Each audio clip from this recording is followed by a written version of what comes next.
Oh, snap. Just got another text about some more crypto coins and which ones to buy and if Bitcoin is going to continue to come up. Guys, these are signs of retail being here. In today's video, I'm going to cover over my 2025 crypto portfolio as well as some mistakes you guys don't want to make. I'm also going to share with you guys some stats at where we are at and what stages we are in this market cycle so you guys can prepare accordingly. And of course, this is not financial advice. I'm not a financial advisor. This is Drake on Digital. Welcome to the channel. We talk all things crypto, DeFi, NFTs, all straight from my basement.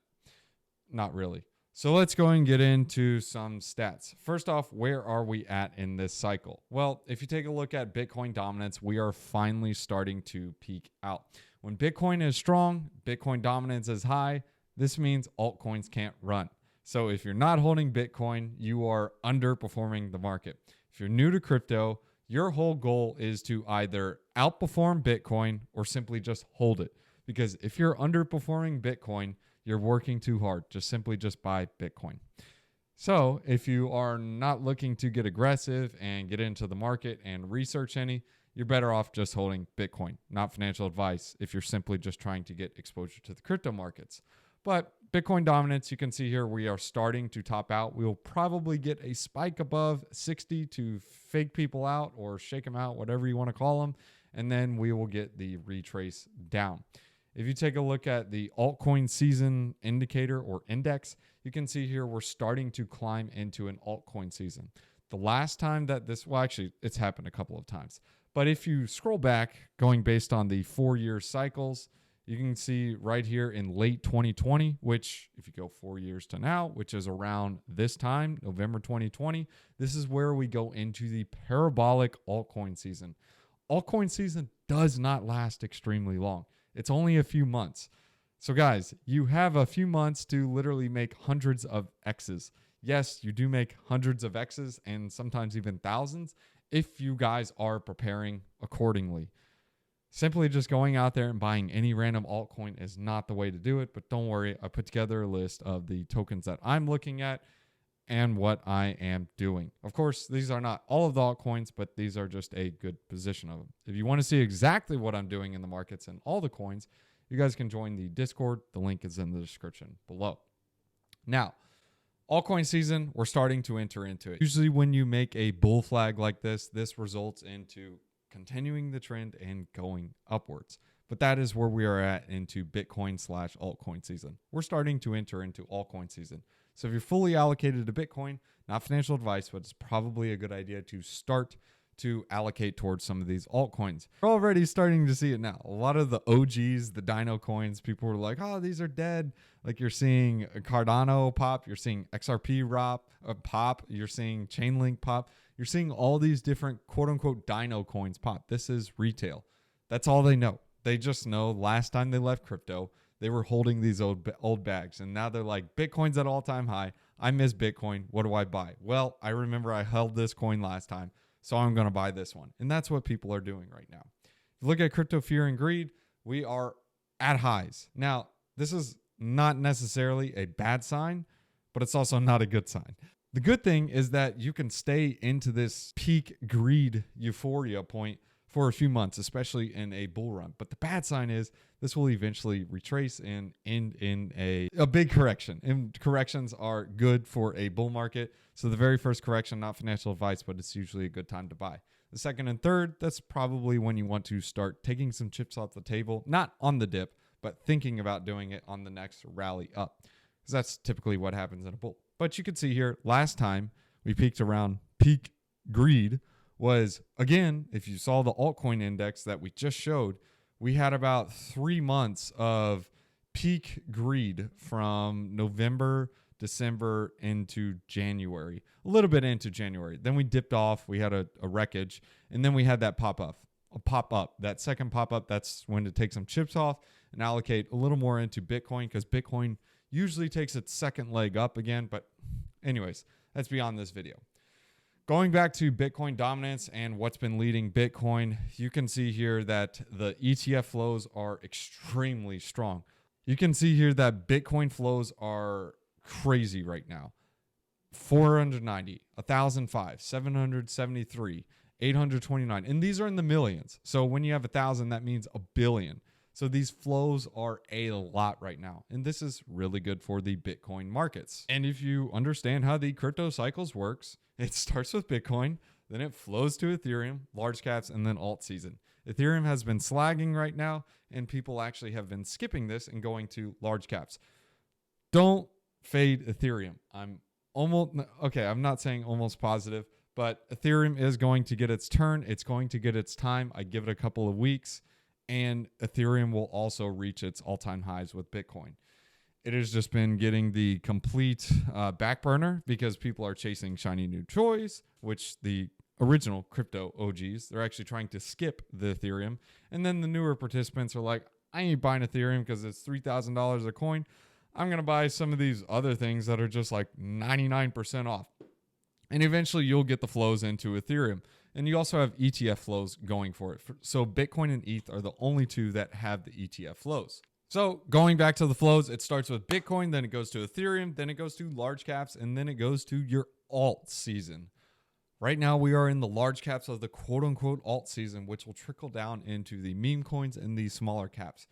You've probably seen a retrace on a lot of these meme coins because you have two sets of the parties or two sides of the equation happening right now. The first is retail is FOMOing into all these altcoins and these dino coins. The second part is crypto Twitter and OG crypto users literally PvPing each other between meme coins. That is the battle you're having right now. And then, of course, you have institutions who are just buying up all the Bitcoin that they possibly can while us over here are just playing some games. Anyways, that is where we are at in the state of the market. So as for where we are at in this market cycle, I believe we are a little bit into hope and starting to enter into optimism. As you can see here, this disbelief, that was when we wicked down to below 50K on Bitcoin. Not as you can see, but this is just my estimation. Below 50K, and ETH was like, I don't know, it went below 2K at one point, and that was your wick down and the washout. This is similar to what we saw in 2020 with the COVID crash. Then we rally into the hope, and then we kind of chop and consolidate at a slow grind upwards in that area. And that's where we started climbing to 60 to 70, and then we went to 80, and then it started popping, like really popping, which could lead us to probably around here. We have yet to have our wash down, but who knows? Maybe we hit 110K, 120K. We don't know when the exact top is, but based on this estimation on where we're around this phase. So we are probably going to have some form of washout and then the rally up. What this could also be is that Bitcoin simply just consolidates, chops, and just sticks around, and then this allows us to have our altcoin season. But in general, the point I'm trying to make is we are still, I wouldn't say early, but we are at the middle of the cycle, and buying around these levels, or at least starting a DCA, if you have zero exposure, will still give you exposure to the uptrend. Now, as for how I'm allocated in the portfolio, I know that was long-winded for about 12 minutes getting you guys introduced and what's going into the market. This is the crypto portfolio. So I split the public portfolio that I have. Yes, I do have more coins than this, but the portfolio I split up is in the quote-unquote perceived utility portfolio, and then the ones without utility. Now, when it really boils down to it, these all have no utility. If you're just kind of like zooming out as like some random normie who never uses the internet, all this stuff is literally just vaporware. But some of them do have perceived utility and some have no utility. If you want to check out the no utility tokens, I made a video on that a few days ago. That was on YouTube. I'll put it at the end of the video so you guys can link up and go to it. But it's a bunch of meme coins like Gondola, Geeko, Apu Girl, Zoomer, Cook, THC, all those different guys. There's a thesis on each of them, but maybe we'll get into it at the end of this video if we have some time. Now, for the utility sector, I actually broke this down and added some to a portfolio so you guys can see the full breakdown here. So let me give you a one-liner on each of them. Sui, this is the shiny, fast new chain.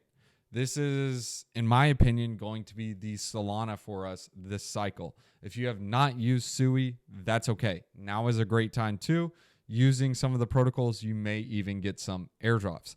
If you have a zero crypto exposure, you can actually take some USDC and some stable coins over there if you want to play with them, and you can use them and earn a yield in DeFi, paid in Sui, and whatever you want.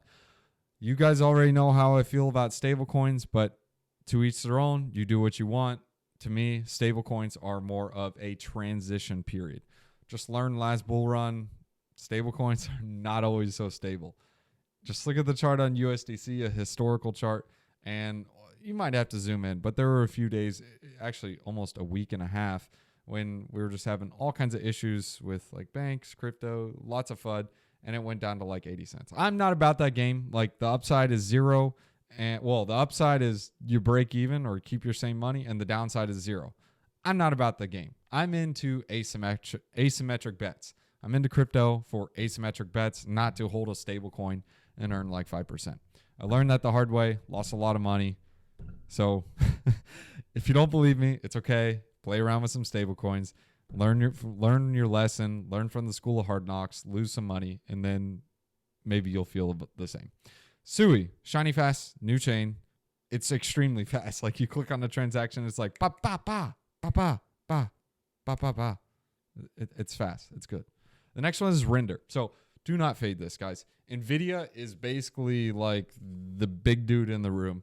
And think of them like a centralized processing server. I mean, sure, they provide or produce all kinds of chips and whatnot, but Render offers a decentralized solution for this. And they're able to orchestrate and organize GPU processing, or also known as rendering, different things via a decentralized manner. And this is with their tokenomics and the token itself. Render, just don't fade it. I do think it's going to be kind of symbolic with NVIDIA, and I believe it will have a really strong run this bull run. Sure, it's a $4 billion cap, but I do still think Render is a good coin. Yes, I did enter in when it was like 75 cents, but I do still think at this level, it is still a good value. Not financial advice. Same thing with Tau. Tau around $513 or $3.7 billion in market cap.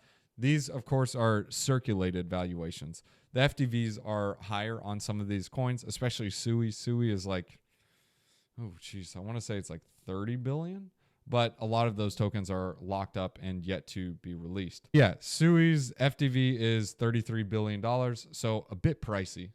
Now, going back to Tau, this one, think of it like a decentralized open AI. So OpenAI is now considered quote unquote closed AI because it's not what we used to think it was. There are a few companies that are basically just feeding it the information, whereas Tau, anyone can bring information into it. Think of it like a decentralized ChatGPT or a decentralized OpenAI, however you want to think about it. And yes, it is a blockchain. Of course, there are some other tokens built on it as well and other AI coins that follow along with it. But think of Tau like your Bitcoin of the AI tokens. Now, the next one is Celestia. Now, this one is basically making data availability much cheaper. And the problem a lot of these chains have is storing their blockchain data on chain. It becomes very expensive and costly, whereas Celestia offers a very cheap solution. And this allows other chains to basically store their data off-chain or with Celestia. Just think of it like this. This allows chains to reduce their costs and reduce chain bloat. If you don't know what this means, just think of Ethereum, expensive gas fees, slow transaction times. Celestia makes that better. Stacks. Stacks is a Bitcoin layer 2. So Bitcoin is slow, it's expensive, and Stacks basically does what Arbitrum and Optimism does. It creates very fast transactions. Now with their Nakamoto upgrade, and you can do DeFi stuff on there. You can provide liquidity. You can make some swaps. You can do all kinds of stuff. Yes, you have ordinals and stuff on Bitcoin, but Stacks takes it to another level, and it's more of like a Ethereum experience or a base chain experience or Arbitrum experience. Just any other experience you've had in DeFi, but on Bitcoin. Yes, it's a layer 2, so it settles back to Bitcoin. It's not directly on Bitcoin, but think of it like a layer 2 on Bitcoin. I do believe this will be something that will be strong this bull run because it has all the buzzwords. It's a good narrative. Bitcoin gets congested. People get excited. They look into other things. Phantom, cheap, shiny, fast chain. It's a shiny, fast new chain in my book. They have Sonic launching, but this kind of fits into your Dino coins as well as your shiny new chains because they are creating a new chain. You do not want to fade Andre Cronje. In my opinion, that dude is a cult leader. He's able to form cults, and he is a DeFi gigabrain. This guy has brought a lot of value to the crypto space.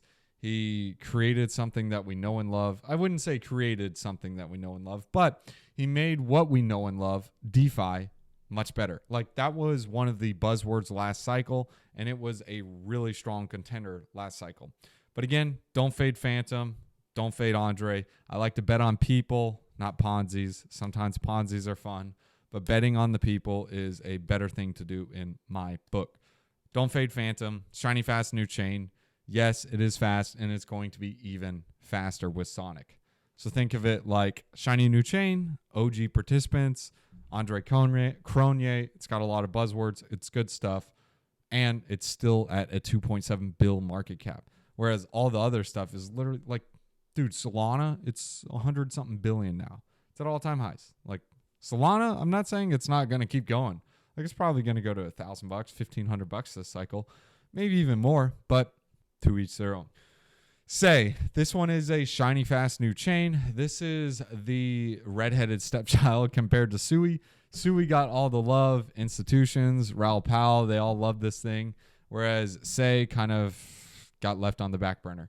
This is a Cosmos chain, and it is EVM compatible. So it allows, it's bridging the gap between the EVM chains and the Cosmos ecosystem. I do think Say is going to do really well this cycle. It's just had its puberty cycle or stage of puberty much later. Whereas Sui, it was very early on. Sui was like a 30-cent coin, 40-cent coin, and now it's like $3-4. And Say is still around its lows. Next is Aave. Aave, think of this like DeFi with institutions. The institutions are coming. They are going to play around with the DeFi stuff, and Aave is going to be their gateway drug to this. Don't fade Aave. It's one of the OG leaders, OG lending platform. It has a utility, and I do believe it's going to have some form of introduction with RWAs and the institutional base. Next is Thorchain Rune. Guys, this is a bull market coin. Its tokenomics allow it to have reflexivity based on the price action of Bitcoin and ETH. As those go up and those are deposited into the liquidity pools, it has a 3-to-1 tokenomics model that makes the Rune price go up. It literally makes it go up because it's a 3-to-1 model. So let's say you deposit $1, there has to be $3 in Rune buy pressure for the protocol to keep operating. And it's not something that's like a choice. It has to happen. The nodes have to have 2 times the Rune value. And then, of course, when you deposit $1 in Bitcoin, that has to be paired with $1 in Rune in the liquidity pool. So it's a 3-to-1 multiple. I've made several videos on this, but just the one-liner for it is it's a bull market coin that has every dollar that for every dollar deposited into it, $3 in market cap is added to the Rune price. Now, why would people deposit an LP into Thorchain Rune? Well, because it's the only place where you can swap native Bitcoin. You go on Uniswap and you're swapping ETH for wrapped Bitcoin. It's not actual Bitcoin. Whereas you go on Thorchain, you swap ETH for Bitcoin, you are actually getting Bitcoin. You can trade between native assets. So you can swap Bitcoin for Solana, or ETH for Solana, or Avalanche for Bitcoin, whatever you want. It's literally the native assets. Next is Ordi. This is the very first BRC20. History usually has provenance. And what I mean by this is the very first BRC20, and this represented something. Just like Bitcoin was the very first peer-to-peer token. Yes, you had like DigiCash and all kinds of stuff, but the one that was in a decentralized manner and one that was a decentralized peer-to-peer payment network was Bitcoin. And thus you had the very first BRC20, which is the very first quote-unquote meme coin or token built on Bitcoin, which is Ordi. Of course, you have shiny new objects like runes, ordinals, and all kinds of stuff, but Ordi was the very first BRC20, so I do think it will get some love still this bull run. Next on the list is Akash. Akash, think of it like the decentralized cloud. So you go on your phone and you're like, oh, I got iCloud and all kinds of stuff. Akash is doing this in a decentralized manner where iCloud is owned by Apple, or like if you're using Amazon, it's owned by Amazon, just depending on the different cloud that you're using. Akash is a decentralized manner, and it's much cheaper because it's in a decentralized manner. When you have all cloud compute at one particular company and that demand is superseding the amount that they can provide, it's going to be extremely costly for that company. However, if you decentralize it in a manner where it could be cheaper for processing data in this country or in another country, Akash is able to orchestrate and organize that together through its token model. So Akash is the central token for that. And also, don't fake Greg. Greg is one of those people that I like to bet on. He's a really smart guy. He knows what he is doing, and he understands the tech. He's a good leader for Akash. Shout out to you, Greg, but go ahead and check out Akash if you are looking for something like that. Next is Aerodrome. Aerodrome 3-3 DEX on Base. Base is going to be one of the strong chains this bull run, especially with Coinbase onboarding a bunch of normies that want to try DeFi. Aerodrome is going to be the place to go. It's the number one DEX on Base, and it's almost the number one DEX in all of DeFi and all of crypto. Think of it like the water cooler of the chain. Anyone who is launching a token or has a meme coin and they want to get some eyes and people seeing their project, launch the liquidity pool on Aerodrome or any of the 3-3 DEXs, and you get some eyes on there automatically for people like me who go there every single week to vote and bribe on different pools. Next is Synthetics. So Synthetics is an OG DeFi coin. And I do believe this will be strong this cycle. And the reason for that is because last cycle, it was a Dino coin, but it represented a movement, and it was the start of DeFi farming and yield farming. They actually started this because they were issuing their token and incentivizing people to use their platform with their token itself. When that happened, this created the whole new thing and all what we know and love as DeFi. Now, these guys, Kane Warwick and his team, are still building on Synthetics, and they're still making partnerships and growth. I believe this is going to be one of those coins that's going to be targeted by the boomers and institutions. They are getting their feet wet through Bitcoin on ETFs and ETH ETFs. They're going to want to play with this DeFi stuff, and I believe Synthetics, just like Aave, has been around the bush. It will probably do something, not financial advice. Next one is SPX. This one's a meme coin. Talked about this one already. Got a couple of other memes like Apu, $billion cat, ticker Bitcoin. But these ones are all good memes, strong cults, strong communities. But right now we're focusing on utility. Perceived utility. Next on the list is LivePeer.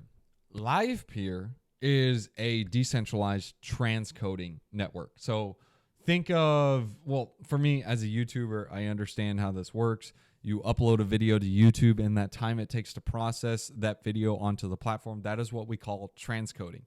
YouTube has a huge glut of videos that they are constantly transcoding, and this takes a lot of money as well as processing power. LivePeer is a decentralized solution to this, and anyone can upload videos to the platform or use LivePeer to transcode different videos onto different websites. In my opinion, it's just one of those deep-in utility plays that I do believe will be something, or at least do something this bull run. It already has a trust with Grayscale, so that's also something to consider. It already has eyes from the institutions. Next is Convex. This is a OG DeFi platform. Back in the early days, this is OG DeFi stuff. I believe the boomers and the new crypto participants that were around last cycle, they may be like, oh, Convex is cheap. It used to be like $60, $70. Let me buy some Convex. the same concept will apply. Well, not same concept, but this will apply to Convex as well, just like they're doing with the Dino coins. But Convex, OG DeFi coin, it has a lot of power in the DeFi space, being it has a lot of governance power, and it could direct incentives where it wants.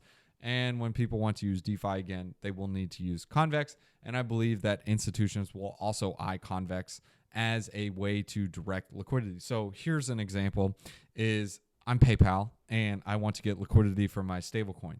What's the best way to do this? Well, I can pay people and say, hey, look, deposit into this pool and you earn like some amount of dollars. Or as PayPal, I can buy a bunch of Convex and then I can direct incentives to that pool and just pay a one and done. So using my Convex voting power and diluting Curve instead of my dollar, just paying out of my pocketbook, I pay a one and done, own a bunch of voting power with Convex. The same thing can happen with Aerodrome, etc. And now I have incentives going to the pool without me having to continue to pay expenses. So would you rather own the liquidity or rent the liquidity? Convex, in a way, allows you to quote unquote own the liquidity. Next is Frax, FXS, Frax Share. This goes into the same boat as Convex. OG DeFi, OG users, they have a lot of governance and voting power. I'm betting on Sam. Sam is a person that I want to bet on. Again, bet on people, not Ponzi's. I mean, you can bet on some if you want, but bet on the people. And Frax has a ton of governance power. They also they are some gigabrains in the DeFi space, and I do believe they will climb back to their state to fame. I mean, at a $242 million market cap, this is a no-brainer. This is multiple billions last bull run, so just something to keep on the radar. Same thing with Joe Coin on Avalanche. Avalanche will likely get a rally this bull market and do well this cycle again. Avalanche is also one of the shiny new chains on my list as well that I like. But if you don't know what Avalanche is, think of it like Cosmos, but EVM style. They have their own things called subnets, and an example of one of the subnets is DeFi Kingdoms. They created their own game and had their own subnet, and they allowed people to go onto their own chain. In order to create that quote-unquote subnet or that subchain under the Avalanche ecosystem, they had to buy a bunch of Avalanche to run their own nodes, etc. So the tokenomics for Avalanche are really good. It allows people to create their own quote-unquote Cosmos-like chains and not be bound to the rest of the people on the chain. So DeFi Kingdoms, for example, if I have a ton of transactions on my chain, I can cause a lot of congestion on this chain. However, if I have my own separate chain, it doesn't affect all the other DeFi protocols. So if I don't play DeFi Kingdoms and I'm just trying to lend some money to Aave or lend some tokens to Aave and borrow against it, I won't be able to if it's all on the same chain because it'll be congested. Like I'll be paying like $40 to make a deposit because some dude is over there just going farming flowers or whatever, and he's taking up all the gas on the chain. If you have no idea what I'm saying or don't understand what I'm talking about, let me simplify it for you. Games, they take a lot of transactions. Blockchains are based on supply and demand. So if there's a lot of people on that chain taking up block space, this causes the cost of it to go up. So if you have one game taking like hundreds of transactions, and then you have Aave, like a lending platform, taking like 10 transactions, it's going to be really expensive on Aave because this game over here is doing tons of transactions. Avalanche allows this to be split up into subnets. Game, get your own chain over here. Aave, get your own chain over here. That is what it does. Trader Joe is just a DEX on Avalanche. They're also on Arbitrum. They're multi-chain. Dudes are good. I like Crypto Fish. Smart guy. He's been around. He stayed around in the bear. He didn't rug us yet. But I like that. I like to bet on people, not Ponzi's. I believe he will continue to develop and grow. They also launched their own on Mantle. It was Merchant Mo. These guys are strong in the space. Next is a proof of work coin. This is Alephium. I do believe proof of work coins are here to stay. They're strong coins, and they also have a reflexive nature where miners, they want to mine this coin. They boost the hash rate, and they also want to keep the coin. So without selling, it's almost like what you see with Bitcoin. Some of the miners actually hold Bitcoin because they're bullish on Bitcoin, and they also mine it. So it improves the network security, and they're also bag holding the coins. So typically someone who is mining on your chain, they typically are bag holders or cult people. They just want to hold your coins. Now, of course, you're going to get people that sell them, but to each their own. But going back to Alephium, they have some really good tech. It's interesting tokenomics where they have proof of useful work. So instead of just doing proof of work where you mine the tokens, you have to have Alephium tokens in order to be able to mine more Alephium. So it's just interesting tokenomics, and it also has a deflationary mechanism. As more and more people mine, this burns more Alephium tokens. TLDR, it's got a good tokenomic model, and it's a proof of work coin at 138 mil cap. It's worth a DigiDart for me. $1 billion cat, I believe this is going to billions. Simply, just don't overthink this one. It's 123 mil cap now. Last video I made on it was like a 5 mil cap. Like, just don't sleep on $1 billion cat. Think of it like the MOG on Bitcoin. These guys are going places. They're doing things. They are a leader in the rune space. And, of course, think of their meme as infinite memes. It's the $1 billion cat glasses. It's literally just Bitcoin turned sideways. It's a Bitcoin logo. That's all it is. Just turned sideways. Next is Velodrome and Aerodrome. Aerodrome is a 3-3 dex on base. Velodrome is a 3-3 dex on optimism. Actually, on multiple chains. It's now a super chain dex. It allows you to trade on mode, allows you to trade on multiple chains. So not just one layer 2 of optimism. But the reason I like these is these are some of the shiny new DeFi toys that Andre created, the tech behind these, and I believe these will do really well because you are going to have more and more people enter into the DeFi space, and they want to be able to, A, play around with this DeFi stuff and earn a yield, and B, you will have other protocols that want to own liquidity or at least have a better say in it. And there are some protocols that are doing this. One of the tokens on this list is FBOM. FBOM, yes, it is a meme, but it also is a utility token. You can farm some extremely high yields with it. And also one other token is Equalizer. So Equalizer, Velodrome, Aerodrome. Equalizer is over on Phantom. Velodrome is on Optimism and the super chains. Aerodrome is on Base. The tokenomics, TLDR, is if you want to earn the Velo tokens or Aero tokens, you have to sacrifice your yield. So if I deposit ETH and USDC into the Velodrome pool or Aerodrome pool, the yields I get is going to go to people who lock their Aero tokens or Velo or whatever token they're locking, and they are going to earn that yield. So the liquidity providers are earning incentive token, and the voters are earning real yield in the form of liquidity pool tokens. They also, at the end of each week, earn bribes. I'm really bullish on this model because this is a discovery model for the chain itself. If I'm a meme coin or a new project and I want to get eyes on my project or my meme coin, I launch on Aerodrome or Velodrome. It's literally the water cooler. I go there every single week to vote. And I look at the pools, I see new tokens. If they're paying high bribes and it's a new token I've never heard of, I research it and I look into it. Because I'm like, wow, they're paying me $10,000 this week to vote for their pool.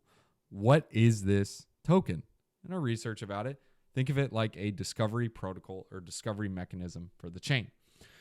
Next is Cacao. This goes with Thorchain Rune. It's the same. It's basically just Rune tokenomics, but not as intensified. It's a smaller market cap, so if Rune runs, Maya Protocol and Cacao will also run. Think of it more of like your long tail assets, where Rune is focusing on like Bitcoin, Litecoin, Solana, Avalanche, and Cacao is focusing on like the smaller stuff, like your meme coins or like your smaller chains. Just smaller tokens is what it's focusing on. So next is Bell's coin. This goes up there with the proof of work coins. This was actually the original. This is before Doge. So the Billy MKR, whatever his name is, the founder of Dogecoin, actually created Bell's coin as well. Some people will say the first one is Lucky Coin. I'm not going to get into an argument on it. If it was the first, great. It's a good idea, in my opinion, to have some Lucky Coin, some Junk Coin, and some Bell's Coin. I'm just coming out here, just sharing the communities and cults. Bell's Coin has a really strong cult. good community, and they have people actually building on it. Lucky Coin, maybe they will. Who knows? I haven't seen it yet, but it is also one of those OG dead chains that was revived, and it was from the early days. That's another proof of work coin that is probably good to have. And of course, Junk Coin, it's a really small micro cap. We're not going to get into this in this video. We're already getting kind of long, but Bell's Coin, I like them. It's proof of work coin, and their hash rate is it's usually in the top 10, top 20 every single week. So that tells you something. There's something there. People are mining. People love the coin. And it's also got really good tokenomics because most of the tokens, or actually a vast majority of them, are already in circulation now, especially with their halving rates, or with the halvings happening. The next is DMT. This is a GameFi play. Dream Money token, also like IMX, Immutable X. This is OG DeFi, or OG gaming. But Dream Money token is kind of like the shiny new gaming chain. This is built on Arbitrum. It's a layer 3. They have a bunch of different stuff on there, but the biggest one is Senko Pets and Buns. Think of it like Tamagotchi on chain, and you just take care of your pet, you farm, and you earn food, and it's just a fun game. But they also have multiple other things being built on there. One of my favorites over there is Smoothie Phone, but again, that one you can kind of consider it like a meme coin, Smoothie Phone. But they are building their own ecosystem. They're building like a betting platform. They're building a casino. They're building an options protocol. They're building all kinds of stuff, a prediction market. I like to bet on people, not Ponzi's. And Simple Farmer is a really good dude. Check out some of the videos I made on Smoothie Phone. You guys can check out the channel and see what's up with that. Joe Coin, meme coin. It's going to do well, not financial advice. Dogi, this is the first DRC20. This one also is a meme coin, but just like Ordi, Dogi is the very first one. I believe once people want to discover Doginals after Doge just goes up in price, they'll be like, what is this thing? And maybe it'll do something, maybe it won't. But it's ultrasound Doge. Data Lake, this is a DeSci play. I believe decentralized science will be huge this cycle, and for several reasons, but I'll boil it down to this. The health industry and the people, it doesn't go hand in hand. Like the health industry is literally incentivized to treat the symptoms and not the cure. What do I mean by this? If you treat cancer, you can no longer make this guy take this pill, do this treatment, this radiation thing, and make them pay for all this.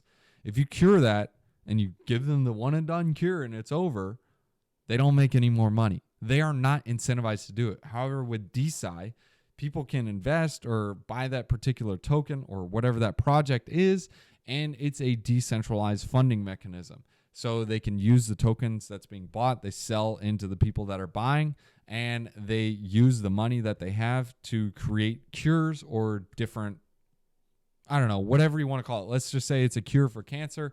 They can use that money, and then they find the cure. Then they could go ahead and distribute the drug. Anyone who is holding that token, if they do some form of revenue share model, which some of these are doing, or some form of ownership model, you actually get a say in an ownership in the company. So think of it like early investment into early drugs. So think of it like this. If you could buy the cure to cancer before anyone else could, would you do it? Or invest in it, I guess you could say is a better word.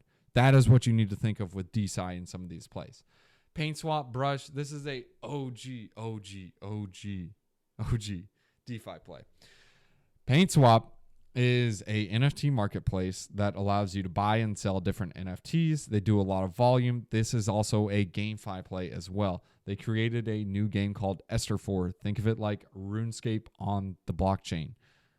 It's going to do well, in my opinion. It's already starting to do well, but this is going to be one of those micro gems that go on Phantom or that's on Phantom and will do well based on Phantom. So if Phantom does well, this will do even better. So like Phantom goes up 2x, Brush will probably go up like 4 or 5x. It's just like we saw last bull run. Don't overthink it. Not financial advice, but they have a really good team, good community, good people.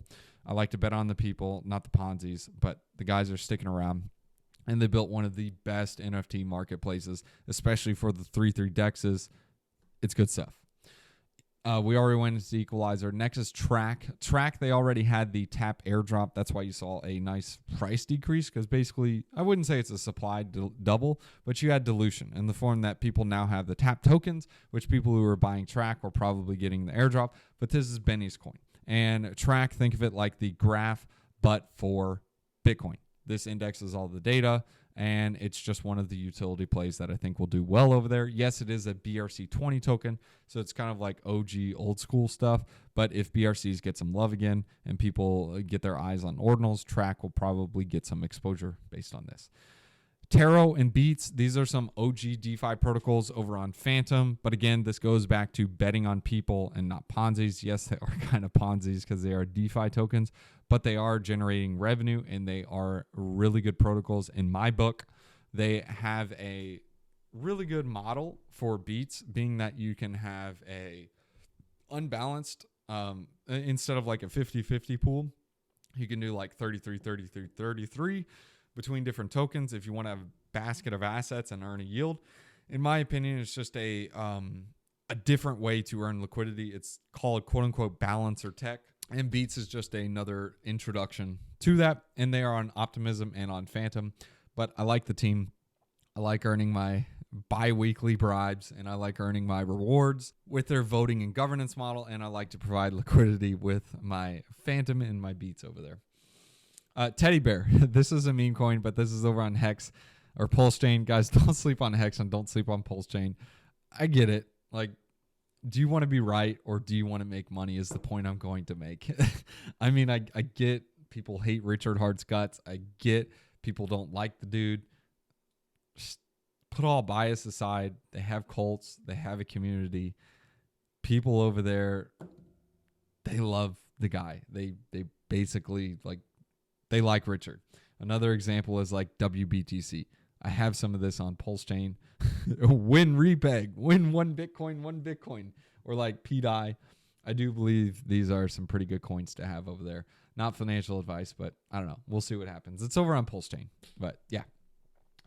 FBomb, utility coin slash meme coin. But the utility is that it has a 1% burn. So every time you buy, sell, transact, 1% is burned. And Fiery is the guy behind this. He uses his governance power that he owns a lot of because he got in super early to direct incentives to his pools and gets people to move transactions or make different transactions to burn the FBomb token. So think of it like this. Supply go down, demand go up, number go up. Because they're burning supply and demand is increasing because people want to farm on these different protocols. In order to farm, you need some FBomb. Another one is, well, I kind of skipped it, was Taro. Taro is a leverage yield farming protocol, but I like Tigris. Tigris is the dead of over there. Been around for a bit, but this is the governance token. This thing back in the day with Phantom was like the state of fame, and I believe a Tigris will probably do something this bull run.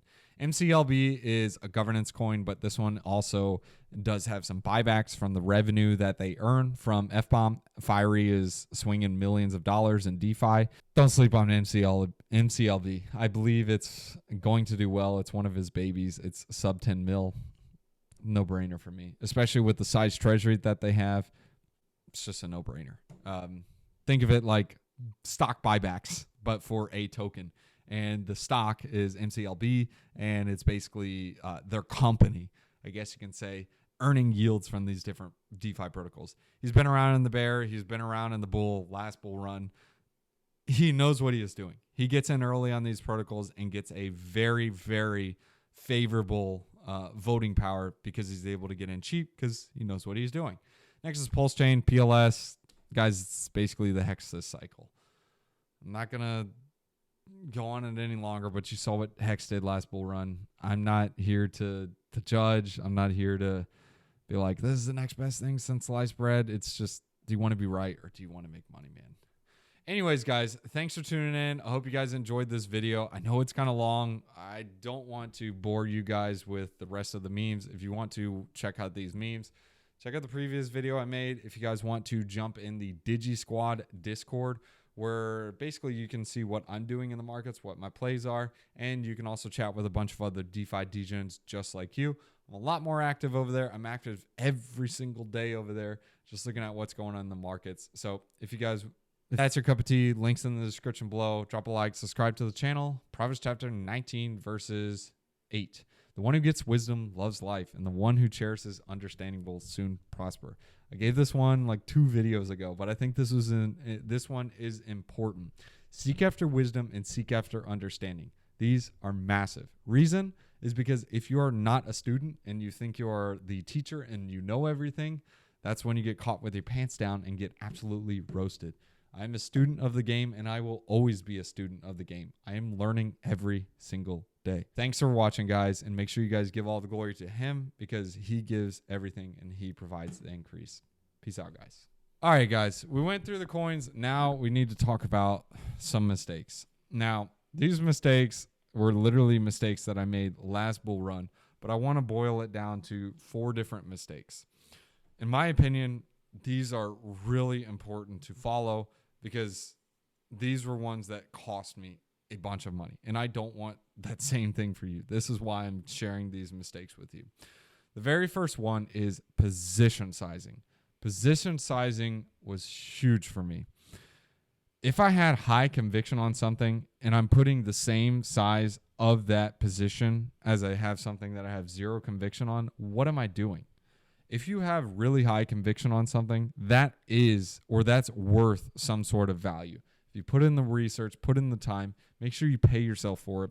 And if you are putting the same amount that you put in a meme coin, you're doing it wrong because you got to pay yourself for the research. Yes, there is a chance that it goes to 0 or you're wrong or your thesis is wrong. That can happen. That can change. But you do need to position size accordingly. And the opposite is true. If you find some random meme coin because someone calls and says, yeah, you need to buy this because it's going to the moon, do not go full port into something. Because if you don't know what you're holding and it goes down 50% and you sell because you didn't know what you're holding and then it goes back up like 400%, you're going to get roasted because you had no idea what you're holding. Understand what you're holding and position size accordingly. Also, to add to position sizing, if you're going to go in heavy, it's better to do heavy early on. A lot of times, this happened to me last bull run, is you get extremely euphoric, you get extremely greedy, and as the bull run goes on, you think it will continue forever. It will not continue forever. At the end of the bull run, what happens is people think they are smart when in reality, it's not you're smart. It's that everything is going up and everybody is a genius season is just occurring. The liquidity is increasing, number is going up because the liquidity is increasing. But when it comes down, when it hits the fan, everyone is going to get caught with their pants down, even the quote unquote smart people. Do not size up super heavy into a bull run. The hotter it gets, the less the size should be. You should be decreasing the size into the bull run. Size up early on. Later on in the cycle, size down. It's the complete opposite of what people do. People usually start small. They make some money. They're like, I'm a genius. I'm so smart. Instead of investing $100 this time, I'm going to do $1 million because I'm so smart. And then they lose it all. Please, if you don't take anything from this video, it should be this. The hotter the bull run gets, do not size up even more. Size down. You will thank yourself later after everything gets absolutely roasted. How do I know? Because I did it. Just don't do it. Second is not taking profits. Now, this will not make sense now, and especially when number goes up and when you take profits and it goes up another 200%. Trust me, guys, these things will get overvalued, and a lot of these things are already overvalued. In a bear market, when the tide recedes and nobody cares about crypto, your coin that you think is the next big thing and it's going to disrupt the world is not worth anything to anyone if they can't get a burger or something to eat. That coin is going to be worth junk. They will sell it. It's worthless. Look at Bitcoin as an example. The number one cryptocurrency. It sold down to 15K. Now it's almost 100K. Why did it sell down to 15K? Why? Because people would rather eat than hold some random Bitcoin when liquidity is flowing out. When there is no longer a greater fool and someone to buy your bags, you can't exit. You can't get out. So take profits on the way up and into strength. Third is chasing stuff. I see this all the time. On YouTube, people are like, oh, retail is coming. They're buying all the dino coins. You should buy the dino coins now. In fact, I just made that comment now because I'm seeing the videos now. No, do not chase narratives. A lot of people will be in some bags and they're like, oh, this is it. And then instead what's happening is the dino coins are pumping. And they're like, oh, I need to sell my bags and rotate to those dino coins. As soon as you rotate to those dino coins, the coins you just sold will start going up. If you don't believe me, go ahead and test it with a little bit. See what happens. How do I know? Because the same thing happened to me. Don't chase stuff. Create your own thesis. Create your own ideas. Have your own conviction and act on it. Do not, I repeat, do not take tips from other people. This video where I'm sharing my coins, these are the coins that I'm holding. These are the coins that I'm playing with. These are the ones that I'm using. Why? Because I researched them. I know what I hold and I understand the risks. And I understand if it draws down, hey, should I be holding this or should I cut it? I know my take profit positions. I know where I need to cut something if the thesis is no longer valid, or I know if I need to double down on something because the thesis becomes stronger. I research them. Those are what I made convictions in and what I believe on and what I am acting on. I'm just sharing it with you. And I'm also making these videos so I can be like, okay, is my thought process right? Am I thinking in the right way? These videos I make are not for you, unfortunately. They're actually for me. These are to solidify my thesis and my idea, and I'm just sharing them publicly. And I also do share my mistakes. These are so you can learn from them, but more importantly, so I can learn from them. I document them, so I'm like, look, I'm not going to make this mistake again. Just like people journal and document, this is my form of journaling. I make videos. So do not chase stuff. Bags are literally like a bar of soap. The more you touch them, the more you use them, the smaller it gets. Don't rotate into other bags because some other YouTuber is like, you need to buy this because retail is coming in when it's already up 300% and your coin is down 50%. That's the quickest way to lose your money because as soon as you rotate and buy that coin that's up 300, it goes down 50 and your other coin goes up 200%. You literally lost 50% here and then you lost 50% here. You're getting roasted. Just be careful with that. Fourth and finally is don't take tips. You need to think for yourself, create your own convictions, create your own ideas. Do not take what other people are saying and be like, oh, this is what I should buy because Johnny says you should buy this. No, create your own idea, create your own thesis, make your own convictions, and act on them. If you're taking other people's words and other people's advice and other people's ideas, if the coin goes down, you don't know what to do. If it goes up, you don't know what the profit points are. You didn't do any research. All you heard was some YouTuber said, buy this coin because it's good. This is the worst thing to do. If you find something and a YouTuber is talking about it, it's one thing. At that point, you can take that idea, that coin, and then go research it. If it's something that fits inside your thesis and is valid and you like it, then you can decide what you want to do at that point. Because then you'll know what to do in a drawdown, and then you'll know what to do when it goes into a euphoric pump. Anyways, those are the 4 mistakes I wanted to share with you guys. Enjoy. God bless. Happy Thanksgiving. Make sure you guys spend some time with the family. And don't be too euphoric. Don't dance around with a lampshade. But anyways, guys, peace out. See you in the next one.